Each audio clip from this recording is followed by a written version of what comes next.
¿Alguna vez se han preguntado, o no sé si los niños se han preguntado esto, le han preguntado a sus padres esto, ¿por qué el oro es tan valioso?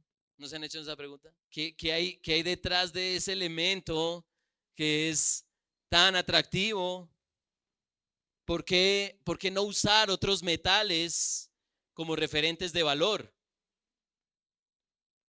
¿Ustedes saben cuál es el primer metal mencionado en la Biblia? Muy bien, niños, el oro. Génesis 2:11, ¿cierto? Por allá, en el jardín, cerca de esos ríos que regaban el Edén, había un lugar donde había oro y el oro de ese lugar era muy bueno, muy bueno. Y hay varias razones por las que el oro es tan valioso. Y es que por raro que parezca, es un metal, y mucha atención a esto, y aquí el licenciado en química nos ayudará, es un metal poco interesante químicamente. Poco interesante químicamente. Eso hace que el oro se conserve por muchos años, tal como se encuentra en la naturaleza, con todo su brillo y color dorado. No hay otro metal que tenga ese color en su forma básica, ese dorado que cuando uno lo ve, ¿cierto? Así como Thorin en El Hobbit, ¿cierto? Que deslumbra ese dorado. Pero hay otro distintivo de ese metal y es que es escaso, muy escaso.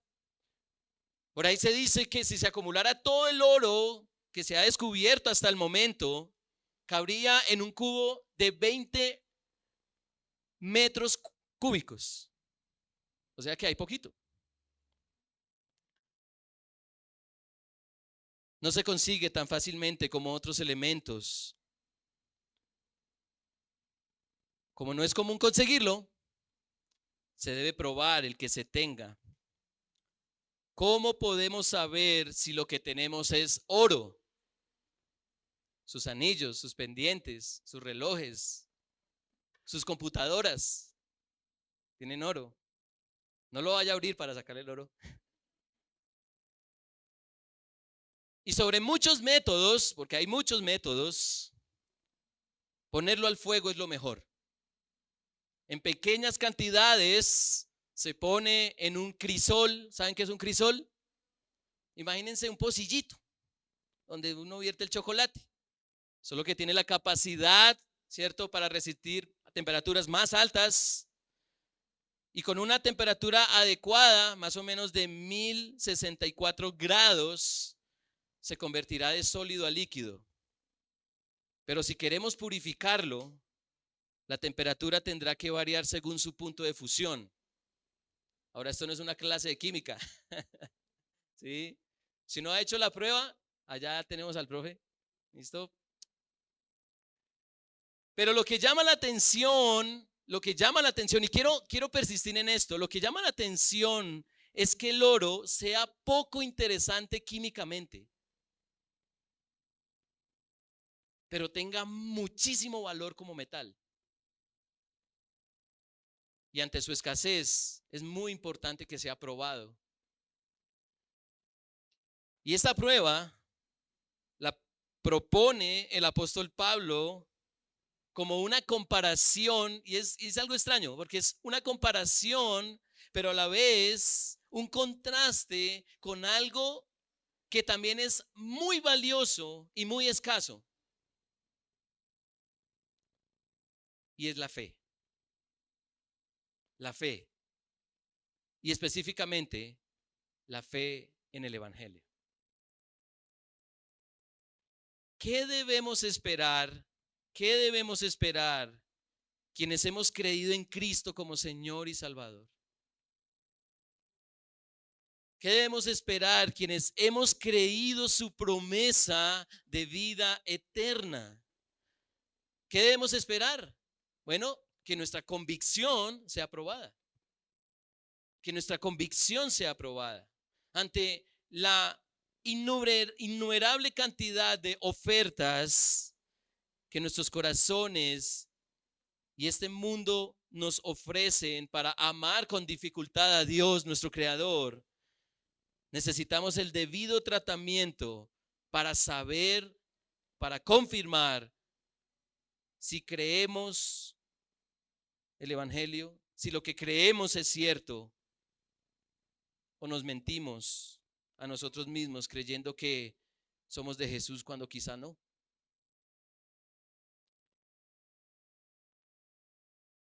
Así que esperemos ser probados en nuestra convicción para salvación. Ese es el mensaje del texto. ¿Y por qué deberíamos esperar esa prueba? Por el estado de quienes son probados y por la esperanza por la que somos probados. ¿Qué tan sólida es la fe que profesamos? ¿En qué hemos creído? La Biblia describe tantas cosas que parece fantasioso lo que dice. Habla de salvación, vida eterna, derrota total sobre el pecado y la maldad, cero enfermedad, cero dolor, cero muerte, cero enemistades y conflictos entre nosotros, una tierra restaurada donde hay verdadera justicia. Eso parece de película. Y la pregunta es, ¿cuándo vendrá todo esto? ¿Cuándo? Bueno, hay quienes lo creemos por fe. Hay quienes lo creemos por fe. Pero, ¿cómo llegamos a creer en todo esto que parece tan maravilloso y que hoy no experimentamos en plenitud? ¿Mm? ¿Cómo llegamos a creer en eso? Bueno, por el estado de quienes somos probados. Por el estado de quienes somos probados. Y el apóstol Pedro escribe esta carta a una audiencia que identifica muy bien. Primero se identifica, es Pedro, apóstol de Jesucristo. ¿A quiénes? A los expatriados de la dispersión en el Ponto, Galacia, Capadocia, Asia, Bitinia. ¿Y qué dice? Elegidos.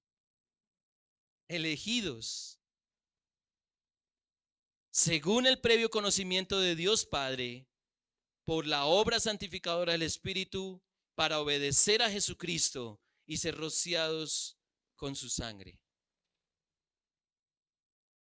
Esa es la audiencia de Pedro. Y por el lenguaje de toda la carta, sumado a esta introducción y las condiciones en las que se encontraban estas personas, Pedro les escribe a creyentes de contexto judío que no solo vivían fuera del territorio palestino, sino que también fueron señalados por su fe en Jesucristo. Para un creyente en esta situación no hay lugar, ni tampoco hay nación. Un judío que venía al cristianismo era desechado de todo. Estos hermanos pasan a ser extranjeros y peregrinos en este mundo. Y de hecho, más adelante Pedro en el capítulo 2, versículo 11 se refiere a ellos así: amados, les ruego como a extranjeros y peregrinos. Son extranjeros y peregrinos. Y esta audiencia tiene un calificativo muy particular: elegidos. Y ese término puede ser preocupante. ¿Qué se le viene a usted a la mente cuando viene esa palabra? Elegidos.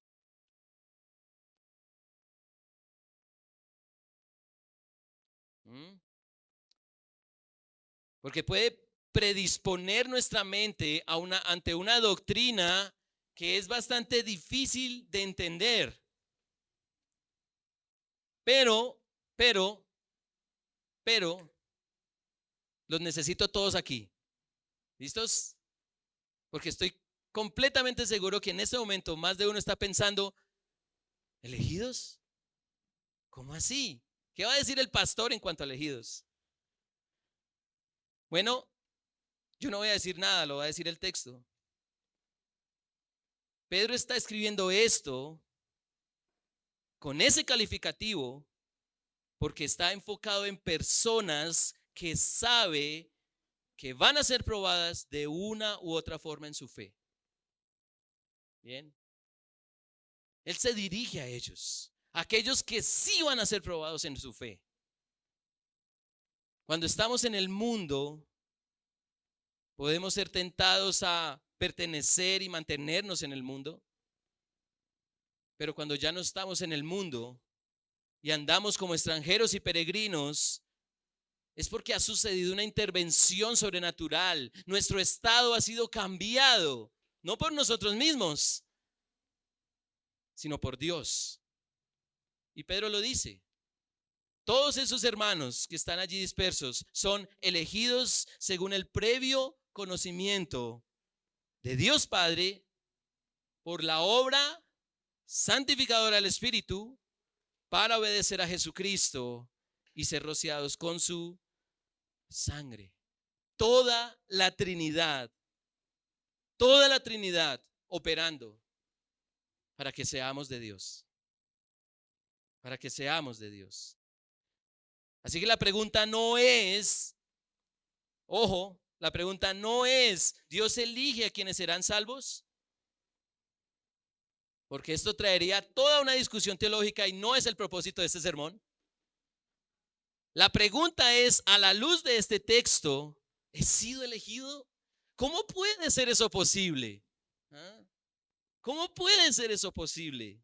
Y esta pregunta es la adecuada a la luz del texto porque traerá alabanza y gloria al Creador. Cuando Pedro identifica a su audiencia, ¿cuál es la reacción de Pedro? Versículo 3.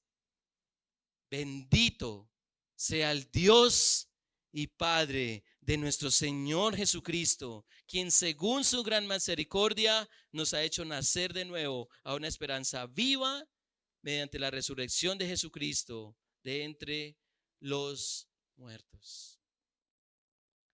No tratemos de introducirnos en la mente de Dios como para entender por qué procede así o cómo procede.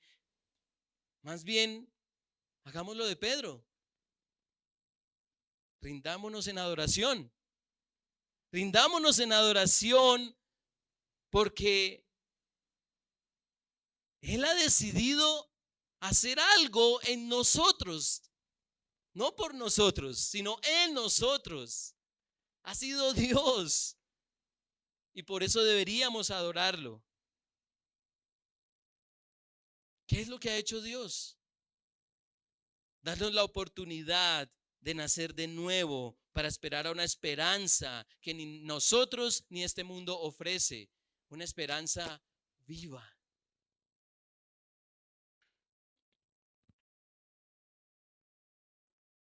¿Cuál es entonces el estado, la condición de quienes somos probados?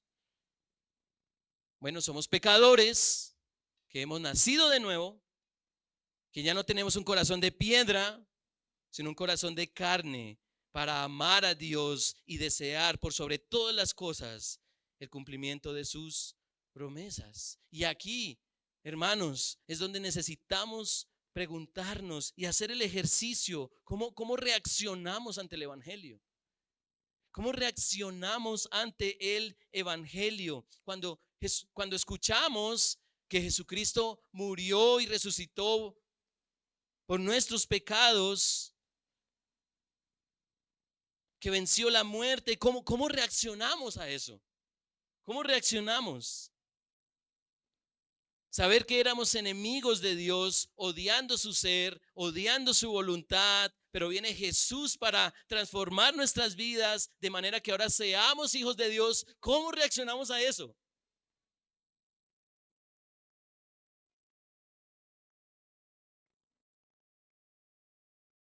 Cuando hemos pecado o estamos tristes, cuando estamos afligidos y atribulados y alguien viene recordándonos la esperanza de salvación, ¿cómo reaccionamos?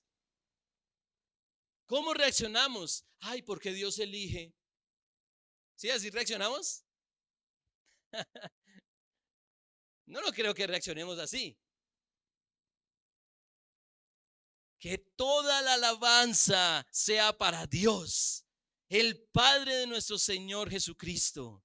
Es por su gran misericordia que hemos nacido de nuevo, porque Dios levantó a Jesucristo de los muertos. Ahora vivimos con gran expectación y tenemos una herencia que no tiene precio, una herencia que está reservada en los cielos para ustedes, pura y sin mancha, que no puede cambiar ni deteriorarse. Así lo dice la Nueva Traducción Viviente.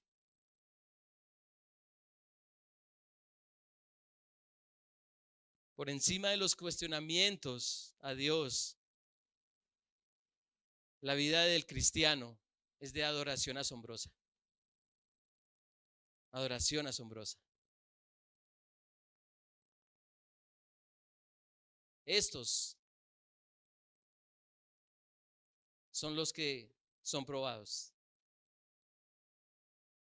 Los creyentes hemos nacido de nuevo para vivir por fe, no por vista. Y esa fe necesita un tratamiento divino. Versículo 5. Mediante la fe ustedes son protegidos por el poder de Dios para la salvación que está preparada para ser revelada en el último tiempo, en lo cual ustedes se regocijan grandemente, así como ustedes están en este momento, regocijados. Es que sus rostros los muestran, hermanos, qué regocijo, ¿cierto? Espero que sea solo porque están poniendo atención, que tienen otra cara. En lo cual ustedes se regocijan grandemente, aunque ahora por un poco de tiempo, si es necesario, sean afligidos con diversas pruebas, para que la prueba de la fe de ustedes, más preciosa que el oro que perece, aunque probado por fuego, sea hallada que resulta en alabanza, gloria y honor en la revelación de Jesucristo, a quien sin haber visto ustedes lo aman, y a quien ahora no ven, pero creen en él y se regocijan grandemente con gozo inefable y lleno de gloria, obteniendo como resultado de su fe la salvación de sus almas. La fe, la fe es la condición en la que vivimos los hijos de Dios. La fe es lo que nos permite vivir en el ya, pero todavía no. ¿Cierto? Ya somos nuevas criaturas. Ya nos alegramos porque Dios nos rescató de nuestra vana manera de vivir. Ya podemos amar a nuestro Señor con todo nuestro corazón, alma y mente y fuerzas. Ya fuimos habilitados para amar a nuestro prójimo como a nosotros mismos. Ya quitamos la vista de lo terrenal, de lo temporal, de lo superficial. Pero todavía estamos expectantes a la llegada de lo mejor, de lo mejor. Así que nuestra fe es probada. Así que nuestra fe es probada.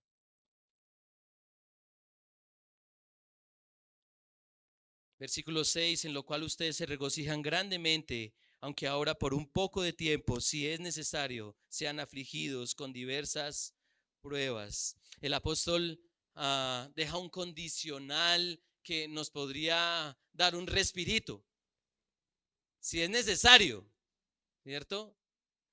La pregunta es, ¿será necesario que nuestra fe en Jesucristo sea probada?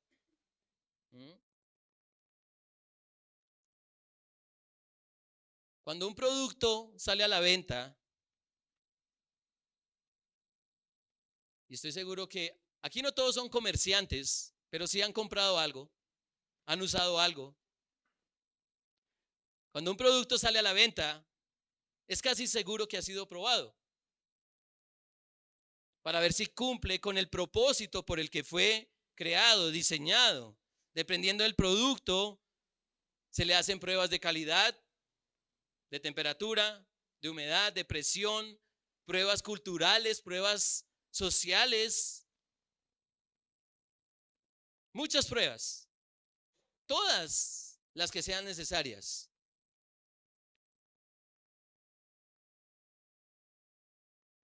Algo tan escaso, radiante y costoso como el oro necesitará alguna prueba para saber si realmente es lo que es.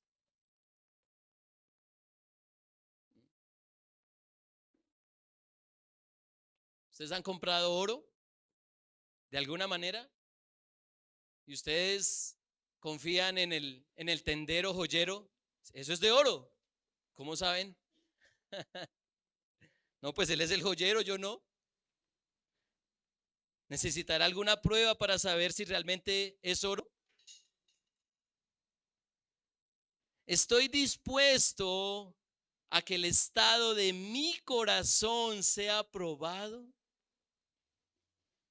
Estoy listo para que mi carácter cristiano sea puesto a prueba. Es cierto lo que creo acerca de Jesús, mi Salvador, es cierto. Esperemos ser probados en nuestra convicción para salvación, pues nuestro estado ha cambiado. Dios nos ha hecho renacer. Ya no somos los mismos. No lo somos en nuestra manera de pensar, en nuestra manera de hablar, en nuestra manera de actuar. Y mucha atención a esto, mucha atención. ¿Están despiertos? ¿Están conmigo? ¿Sí? Niños, ¿están conmigo? Bien. Si seguimos siendo los mismos después de afirmar que somos cristianos, no necesitamos ninguna prueba porque ya se ha revelado lo que realmente somos, incrédulos.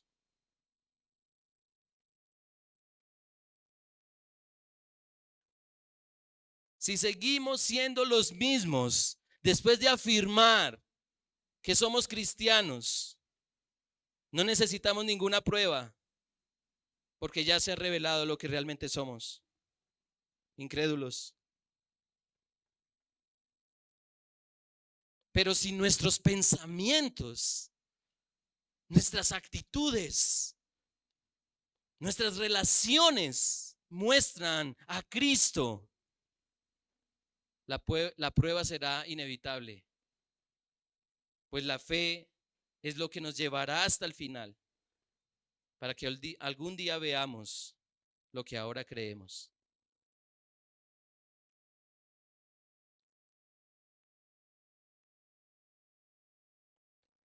¿Y qué creemos? ¿Qué es lo que ha operado en nosotros, que ha cambiado nuestro estado y por el cual pasamos a ser probados? ¿Qué creemos? Bueno, creemos en una esperanza, la esperanza de quienes son probados. Así que mis hermanos, esperemos ser probados en nuestra condición para salvación, no solo por el estado, el nuevo estado en el que ahora Dios nos ha transformado, sino por la esperanza. ¿Cuál es la esperanza de la que habla el texto? ¿Cuál es la esperanza? Bueno, está inmerso en todo el texto. Versículo 3, bendito sea el Dios y Padre de nuestro Señor Jesucristo, que según su gran misericordia nos ha hecho nacer de nuevo. ¿A qué? A una esperanza viva, mediante la resurrección de Jesucristo entre los muertos, para obtener una herencia incorruptible, inmaculada, inmarcesible, como dice la Reina Valera 60, o que no se marchita, reservada en los cielos para ustedes. Y más adelante Pedro explica más de esta esperanza.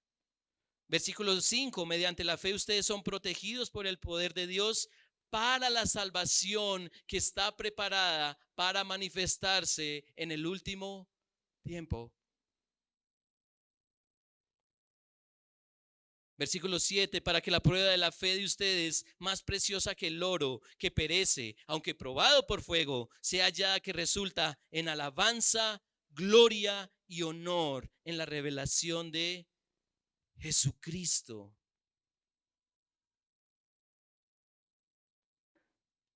Aún,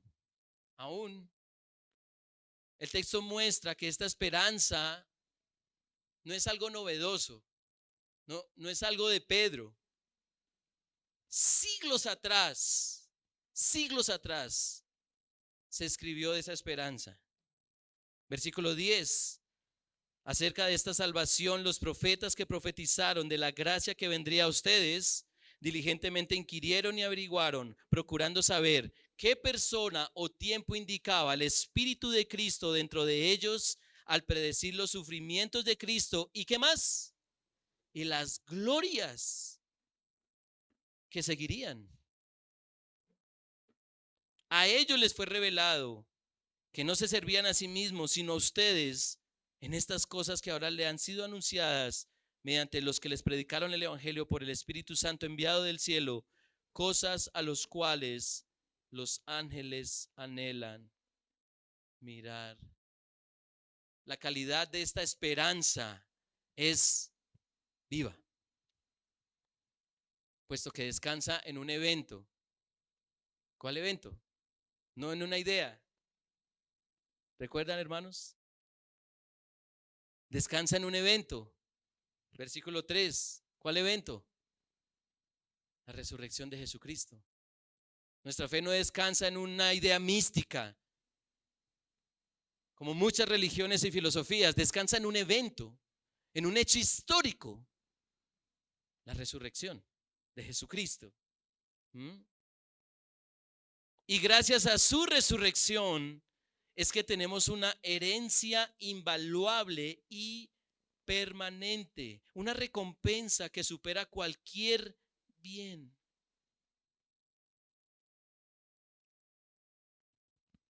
Cuando la enfermedad, y yo sé que aquí hay varios entre nosotros que están enfermos y otros no pudieron venir porque están enfermos. Cuando la enfermedad toca nuestros cuerpos, ¿qué es lo que más anhelamos? ¿Qué es lo que más anhelamos? Cuando se acumula el cansancio de la semana, ¿qué es lo que más ansiamos? Cuando el pecado nuestro y el de otros nos agobia, ¿qué es lo que más deseamos?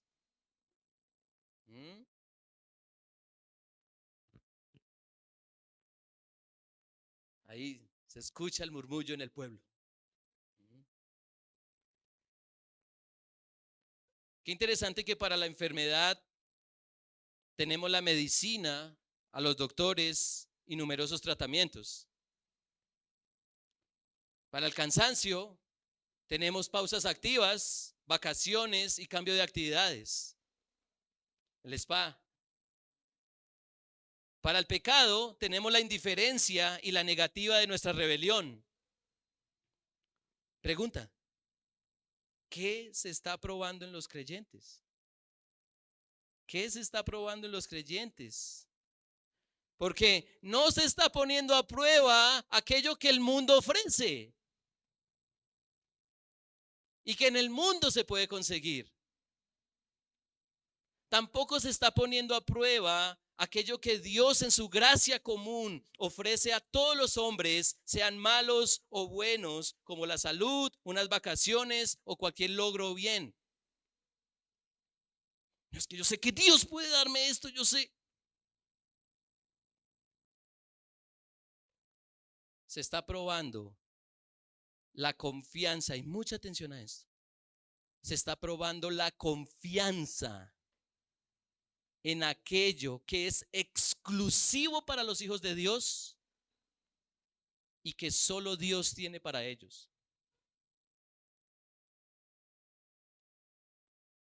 ¿De verdad,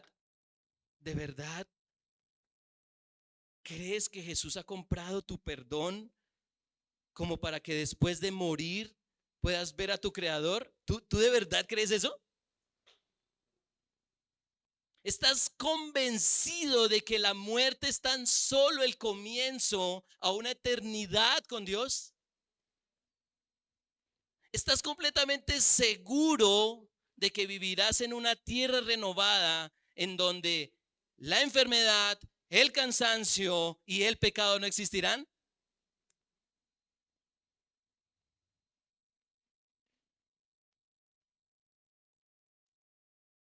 Así que hermanos, esperemos ser probados en nuestra convicción para salvación por la esperanza que tenemos. Estos, estos hermanos expatriados no la estaban pasando bien. No la estaban pasando bien. La presión religiosa, la persecución política, ideológica de ese entonces, la acechanza conyugal y familiar, y lo vamos a ver después, las dificultades económicas y muchos otros males por causa de creer en esta esperanza estaban ellos. Pero eran elegidos de Dios. Elegidos de Dios. Experimentaron su misericordia cuando nacieron de nuevo. Tienen la protección del Señor por la fe. La salvación es su esperanza. Hasta los ángeles, hasta los ángeles se asombran de lo que les fue concedido a estos elegidos. ¿Qué se les concedió? Que el todopoderoso Dios, aún el creador de ellos, de los ángeles, se hiciera hombre para rescatar a los hombres, muriendo vergonzosamente en una cruz y levantándose con poder para concederles vida eterna. Es un privilegio que los ángeles nunca tuvieron.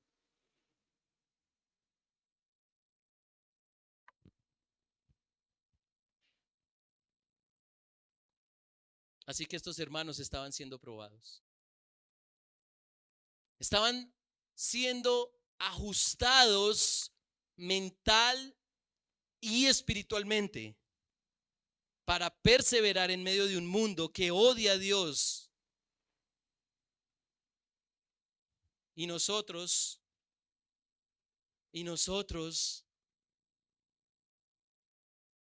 ¿cómo la estamos pasando en este mundo por causa de nuestra fe en Cristo?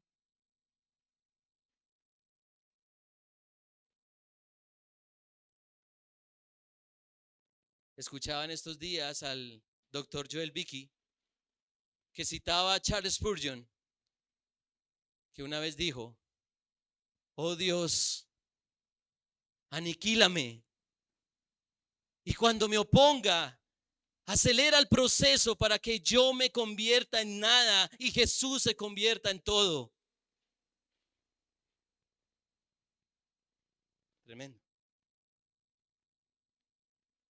Hermanos, ¿qué necesitamos experimentar para dejar de poner la vista en este mundo? ¿Qué necesitamos experimentar para poner de una vez por todas los ojos en Jesús? ¿De qué intensidad debe ser el fuego de prueba para mostrar que nuestros corazones tienen o no un deseo ardiente por la eternidad?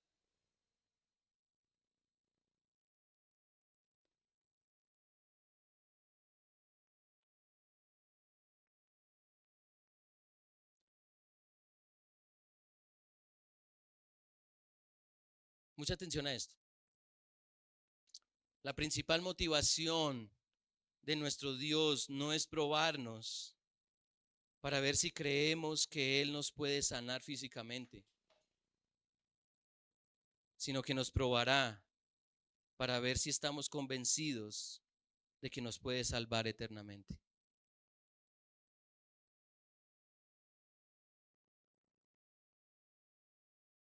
Lo que será probado es la convicción de lo que está escrito en la palabra de Dios. Es de lo que está escrito. Y Pedro es intencional en eso, al decir en el versículo 10 acerca de esta salvación, los profetas que profetizaron de la gracia que vendría a ustedes, diligentemente inquirieron y averiguaron, procurando saber qué persona o tiempo indicaba el Espíritu de Cristo dentro de ellos, al predecir los sufrimientos de Cristo y las glorias que le seguirían. Lo que tenemos en la Biblia está escrito con argumento. Siglos atrás, hombres escribieron esto y se preguntaron, ¿por qué Dios está revelando esto y de qué se trata? La palabra de Dios no es un libro místico o imaginario. Tiene un contenido sólido y verdadero, pues desde hace milenios se escribió de Jesús, de lo que haría y lograría, no solo para aquellos hermanos expatriados en esas regiones, sino para todos los que han escuchado el Evangelio y lo han creído. Y eso es lo que dice el versículo 12. A ellos les fue revelado que no se servían a sí mismos, sino a ustedes en estas cosas que ahora les han sido anunciadas mediante los que les predicaron el Evangelio por el Espíritu Santo enviado del cielo, cosas a las cuales los ángeles anhelan mirar. Nadie sabe para quién trabaja, dice el dicho. Bueno, pues los profetas de la antigüedad escribieron para nosotros, para darnos a conocer la esperanza por la que viene la prueba. Hemos venido a ser, como el título del sermón, crisoles vivos en las manos de nuestro Dios.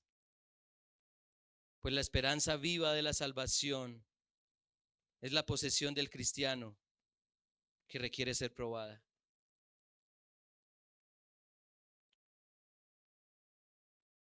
Mis hermanos, ser probados no es lo más alentador que digamos. Sí, no, es que a mí me encanta ser probado. No, nadie dice eso. Pero si se trata de validar nuestro estado y esperanza, lo vale. Lo vale. El regocijo que se expresa al saber que hemos sido salvados por Cristo, quizá opaque un poco, o mejor, se opaque un poco por las dificultades que vivimos y vendrán para medir la calidad de nuestra fe. Pero si recordamos lo que Dios ha hecho, santificarnos, y hará, es decir, glorificarnos, podemos seguir gozándonos grandemente, como lo dice Pedro. Las aflicciones que vivimos, hermanos, son por poco tiempo. Por poco tiempo. Si usted va a vivir 90 años, eso es poco tiempo.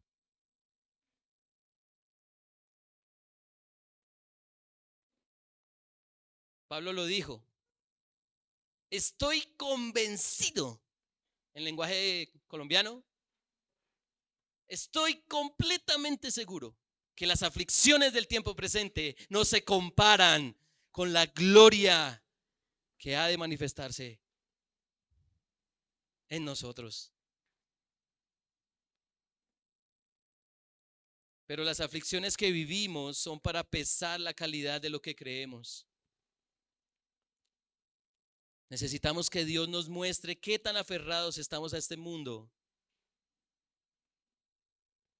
que va a ser destruido con todas sus ofertas temporales de felicidad.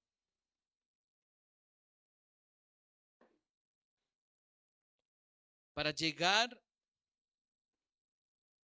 a la esperanza prometida, hermanos, las distracciones son incontables.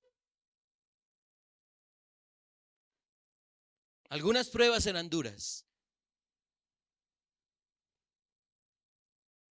pero cada mañana, hermanos, y es una de las invitaciones del texto, de que cada mañana que despertemos, agradezcamos al Señor por habernos llamado a salvación. Asombrémonos por el mérito que no merecemos y seamos agradecidos. Expresemos verdadero gozo, hermanos, ante la fachada de alegría de este mundo que no se complace con nada. Hablemos a otros por qué padecemos lo que padecemos. Otros se preguntan, pero usted ¿por qué parece sufrir tanto? Pero que sea por la fe de Cristo, no por el pecado, y más adelante lo vamos a ver. Qué bueno es que podamos testificar y decirles, estamos padeciendo porque la entrada al reino y gozo eternos lo vale. Mostremos a quienes nos rodean nuestras sólidas convicciones, o de lo contrario mostremos que estamos siendo reafirmados en nuestra fe por medio de la prueba. Quiero terminar con esto, y yo sé que para los niños va a ser bastante familiar. ¿Han oído de Cristiano? No, no Cristiano Ronaldo, no. ¿Han oído de Cristiano, niños? ¿Y han oído de Esperanza? ¿En dónde están esos personajes? ¿En la Biblia? Un poquito más adelante. El progreso del peregrino, muy bien. Y mucha atención. Si no ha leído El progreso del peregrino, vale la pena leerlo. Vale la pena. Después de la escritura de la Biblia, es el segundo libro más leído de la humanidad, escrito por John Bunyan. Y resulta que en su camino, cuando Cristiano y Esperanza fueron encarcelados por el gigante Desesperación, ¿cierto, niños? Esperanzado. Bueno, me cambiaron el nombre. Entonces, Cristiano y Esperanzado, gracias, fueron encarcelados por el gigante Desesperación porque Cristiano y Esperanza se desviaron del camino. Y Cristiano prorrumpió con estas palabras ahí en la cárcel. Cristiano dijo, qué simple y necio soy de quedarme en este calabozo hediondo cuando pudiera estar paseándome ricamente con libertad. Tengo en mi seno o pecho una llave llamada promesa, que con toda seguridad podrá abrir todas y cada una de las cerraduras del castillo de la duda. Esas sí que son buenas noticias, hermano, dijo Esperanzado. Sácala de tu pecho y probaremos. Entonces Cristiano sacó la llave, la aplicó a la puerta del calabozo y a la media vuelta la cerradura, ¿qué pasó? Se abrió y la puerta quedó abierta de par en par con la mayor facilidad. Y luego Cristiano y Esperanza salieron al llegar a la puerta exterior que daba al patio del castillo del gigante de esa Desesperación. Y esta también se abrió con la misma comodidad, con la misma llave, la llave llamada promesa. Dirigiéndose entonces a la verja de hierro que guardaba la fortaleza, y aunque allí la cerradura era tremendamente fuerte y complicada, con todo, la llave sirvió, ¿para qué? Para abrirla. Para abrirla. Empujaron la puerta para escapar a toda prisa. Pero esta puerta al abrirse, ¿qué pasó con las puertas viejas cuando se abren? Rechinan. Y entonces despertó al gigante desesperación, el cual se levantó presuntuoso para perseguir a sus prisioneros. Y entonces ellos corrieron, llegando otra vez al camino real, libres de todo temor, pues ya estaban fuera de la jurisdicción o de el alcance del gigante. Una vez rebasados los escalones, empezaron a reflexionar juntos acerca de lo que podían hacerles para impedir que quienes vinieran detrás de ellos cayesen también en manos del gigante. Así que acordaron erigir allí una columna y grabar en su parte superior estas palabras. Es decir, cristiano y esperanzado no salieron corriendo y bueno, miren a ver qué hacen los demás. No. Dejaron un aviso a los que vendrían detrás. Dice lo siguiente: estos escalones conducen al castillo de la duda, cuyo dueño es el gigante de esa desesperación, que menosprecia al rey del país celestial y busca destruir a sus santos peregrinos. Creo que es un importante aviso. Con todo esto, muchos de los que llegaron a este punto en tiempos sucesivos leyeron el letrero y evitaron el peligro.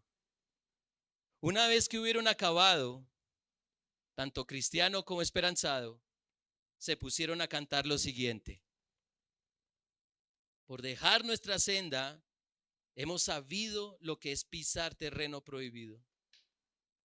Cuide de no salir de su sendero el que no quiera verse prisionero del gigante cruel que vive en guerra con Dios, y al peregrino extraviado en el castillo de la duda encierra por verle para siempre desgraciado.